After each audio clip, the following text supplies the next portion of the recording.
अस्सलाम वालेकुम। मोदी को लेने के देने पाए गए गाफेल तियारे जो थे वो करप्शन उनमें जो है वो सामने आ चुकी है। यहाँ पर चंद आर्टिकल्स जो हैं वो देखिएगा। मोदी की जो करप्शन आज पकड़ी गई है, ये कल गालबन पकड़ी गई है। बहुत बड़ी ये करप्शन जो सामने आ चुकी है। जहाँ पर आफेल तियारे भेजे थे वो चोरी के पैसों के निकल आए। ये आप आर्टिकल्स जो है वो मुलाजा कीजिएगा, जो कि मशरिक की जानिब से जो वो शायर हुए हैं। मोदी राफेल डील में करप्शन और फ्रॉड इल्ज़ामात की जद में आ गए। ये 14 मई 2025 का जो ये आर्टिकल शाया हुआ है। ये वेब डेस्क पाकिस्तान से शिकस्त के बाद एक से बढ़कर एक मसाइल मोदी की झोली में पड़ने लगे हैं। इस जंग में जहां मोदी का गरूर खाक में मिला, वहीं मोदी राफेल डील में करप्शन और फ्रॉड इल्ज़ामात की जद में आ गए हैं। ऑपरेशन सिंदूर में राफेल तैयारों की नाकामी से मोदी के घमंड को शदीद धचका पड़ा और उसके साथ ही पाकिस्तान के खिलाफ जारियत में मोदी के राफेल तैयारे को खोने पर बदतरीन तनकीद का सामना करना पड़ रहा है। पाक फ़ज़ाइया के हाथों राफेल तैयारों की तबाही के बाद मोदी राफेल डील में करप्शन और फ्रॉड के इल्ज़ामात की जद में आ गई, क्योंकि राफेल तैयारों के नाम पर अरबों की रुपए की करप्शन हुई।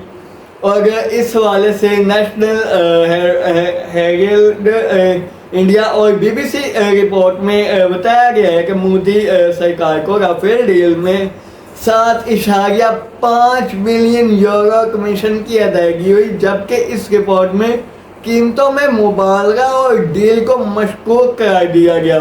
दूसरी तरफ ये अदायगी भारतीय बिजनेसमैन सोशन गप्ता को राफेल डील के तहत 7.5 मिलियन यूरो की खुफिया कमीशन के तहत हुई।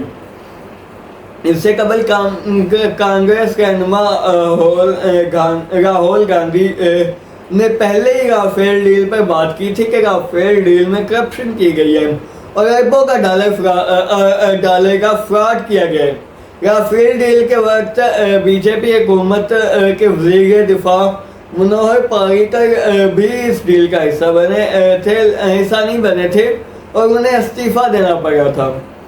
उन्होंने मज़ीद बताया कि अनिल अंबानी की कंपनी 45,000 करोड़ रुपए के कर्ज में डूबी हुई थी और इसकी मदद के लिए ही नरेंद्र मोदी ने राफेल तैयारों के मुआहदे का सहारा लिया।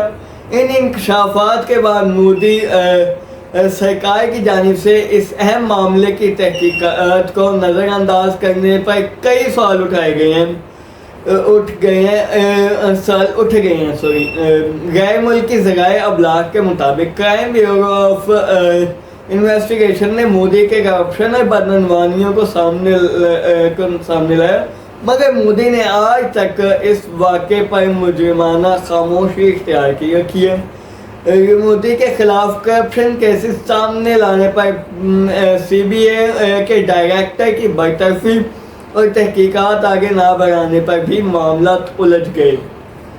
रिपोर्ट में बताया गया है कि पायलट्स की नाअहली और तैयारों की तकनीकी खामियों ने मोदी की करप्शन का खोल कर रख दिया। दूसरी तरफ मोदी सरकार के मातहत CBI के डायरेक्टर ने राफेल करप्शन केस पर तफ्तीश आगे नहीं बढ़ाई। भारतीय ज़राए अबलाग के मुताबिक अक्टूबर 2018 में CBI को राफेल 7.5 मिलियन यूरो कमीशन की अदायगी के सबूत मिले थे। ताहम मोदी सरकार के सियासी दबाव के तहत इस मामले पर किसी किस्म की कार्रवाई नहीं की गई।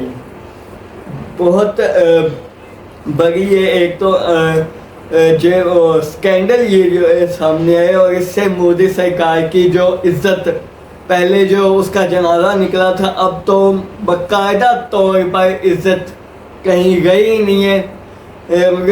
इंशाअल्लाह जीत जो पाकिस्तान की हुई है वो बरकरार रहेगी। अब भारत में मोदी में इतनी हिम्मत नहीं गई क्या वो पाकिस्तान पर हमला करें, लेकिन अगर हमला किया तो हम फिर भरपूर जवाब देंगे। और अभी फ़िलहाल तो मोदी अपने इस करप्शन के केस को संभाले और वो जाने, उनका काम जाने, और पाकिस्तान को बहुत बड़ी ये जीत जो इस कदर अच्छी खबरें आ रही हैं, ये मुबारक हो, खुशियाँ मनाएं बस। अल्लाह हाफिज़।